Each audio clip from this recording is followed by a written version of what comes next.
Ooh, what's good, Commanders fans? So I think everybody has kind of digested the news of Dan Quinn, and he's trying to quickly fill in his staff as we kind of are behind the eight ball with hires. Other teams have been hiring guys, and other coaches who have been hired the past week or last week.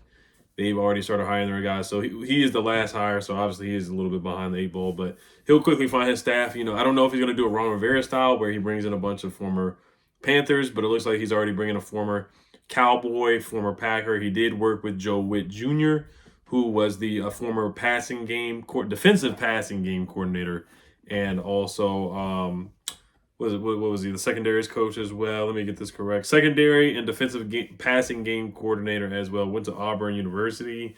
17 years coaching in the league. Was with the Packers, the Falcons, and of course the Cowboys. I was watching an interview where somebody was like, are you and Dan Quinn kind of fire and ice? Because Whitt Jr. is kind of calm, like when Deron Bland got the interception, I think it was the pick six on Thanksgiving against Sam Howell and the Commanders, and then us, of course.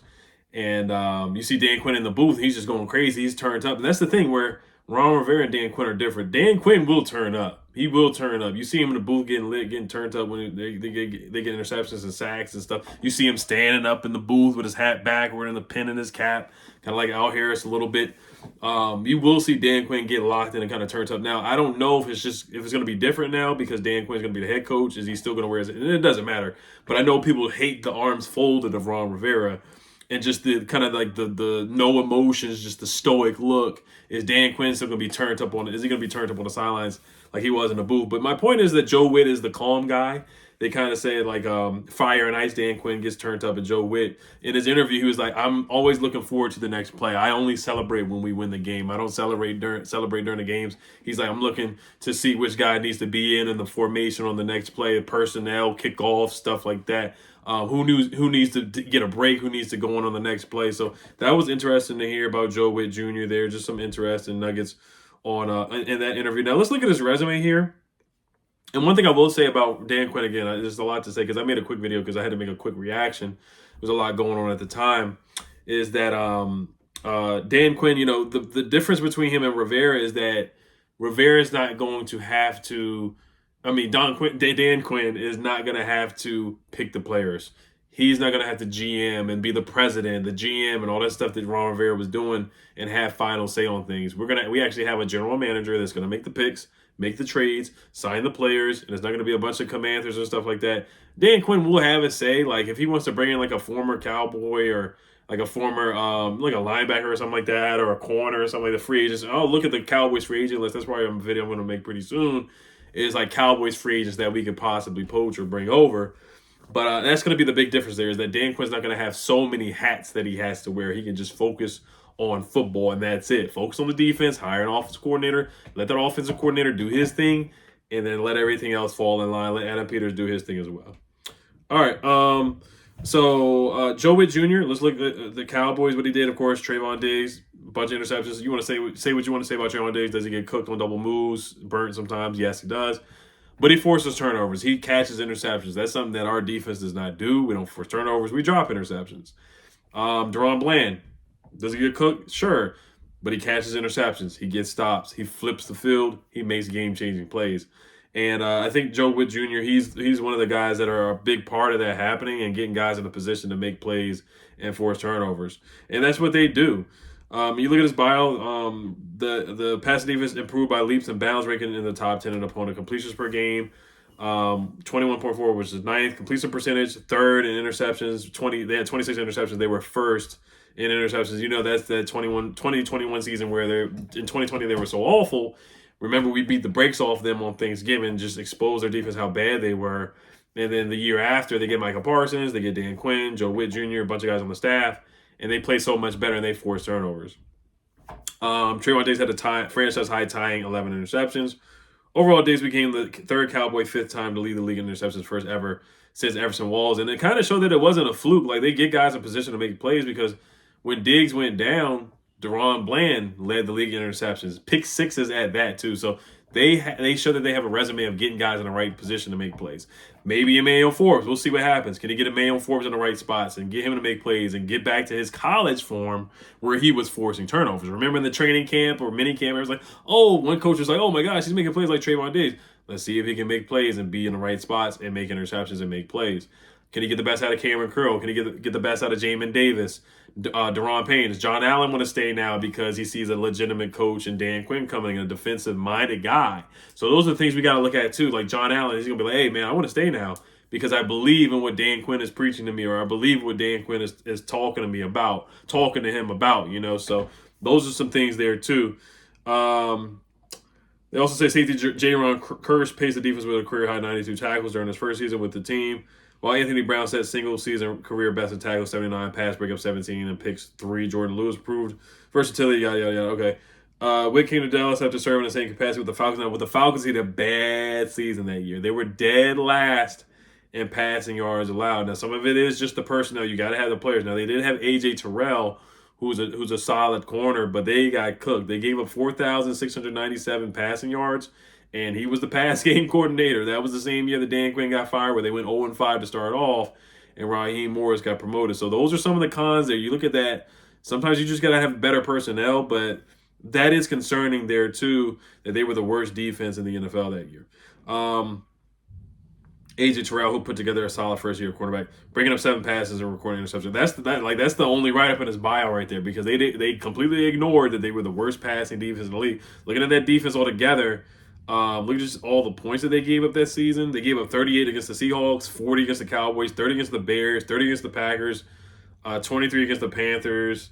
They gave up a lot of points that year, and the pass defense was awful. They were just darn bad.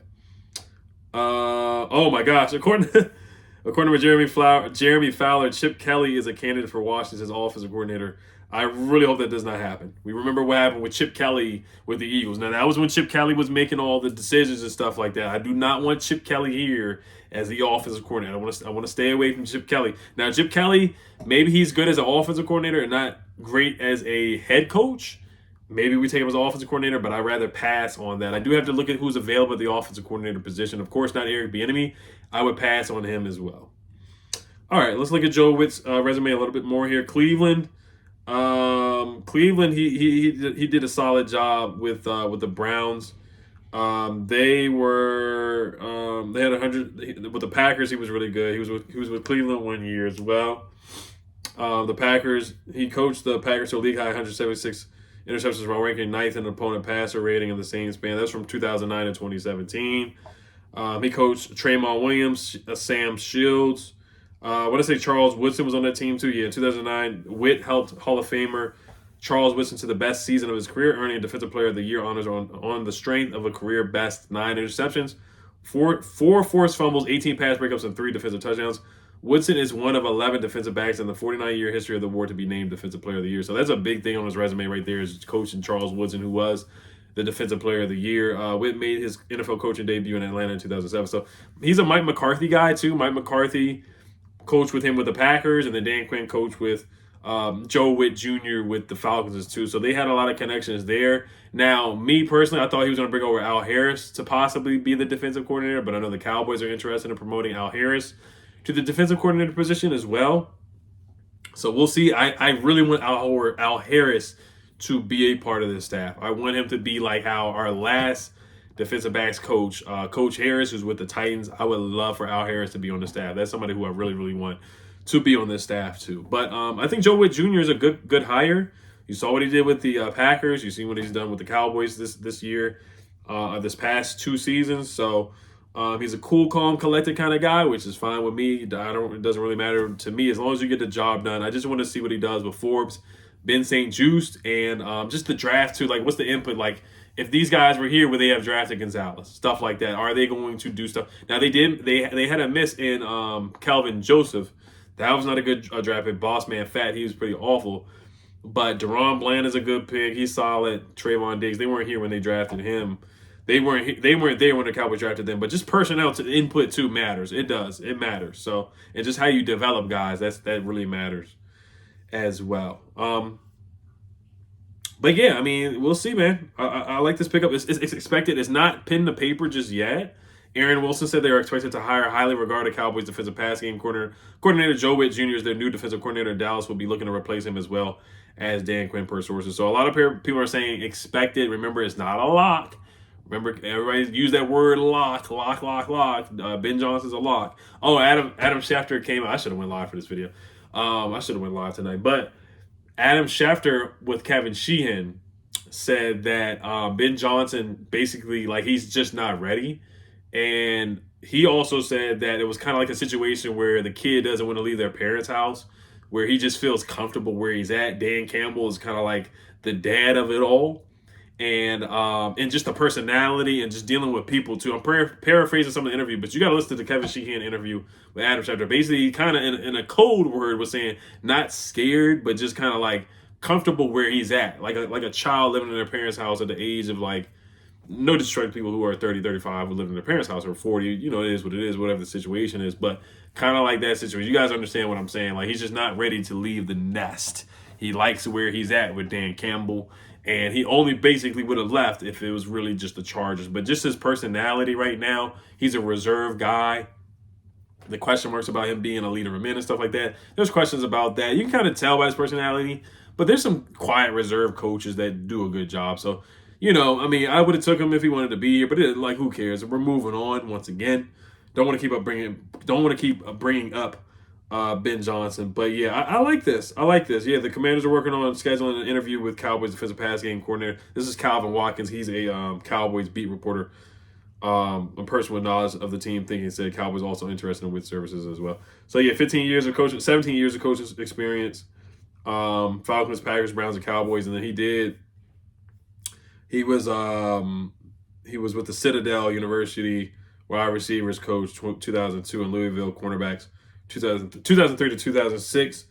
Played at Auburn as a walk-on wide receiver, eventually earning a scholarship. After suffering through injuries, he transitioned into a student assistant coach for his final 2 years of school, and graduated in 2001 with a degree in communication. So he's a smart guy for sure. So yeah, solid hire, man. Solid hire. But Chip Kelly, let me do some research on Chip Kelly too, man. Like, I would not take Chip Kelly at all, especially with his stint with the Eagles. I'm good on that. I really am. I think he's a good college coach. Excuse me. But as far as like an offensive, anything with the NFL, like, I'm good on that for sure. I'm good on that. Wink Martindale's still out there too. I don't think we'll get him, to be honest with you, but it is what it is on that. Oregon, yeah, he's with Oregon. UCLA 8-5, 9-4 with UCLA, 8-4 with UCLA. So yeah, Chip Kelly's been with UCLA for the most part. With the Eagles, he was 10-6 in 2013, 2014, 6-9 in 2015. And then I guess he was with San Fran one year. He was 2-14. That's really weird. I didn't even know that he was a coach for the Niners in San Fran. I did not know that at all. Hold on. Let me make sure that's accurate too, though. Yeah, 2016, he was hired for the San Francisco 49ers head coach into the 2016 season as the 49ers third coach in 3 seasons. Followed Jim Harbaugh and Jim Tom Sula. And he got fired. He got fired that year, went 2-14. So yeah, I'm good. I'm good on Chip Kelly. I would not take him as an offensive coordinator either. I'm good on that. So, all right, guys, you guys let me know what you guys think. Health Commanders. Peace.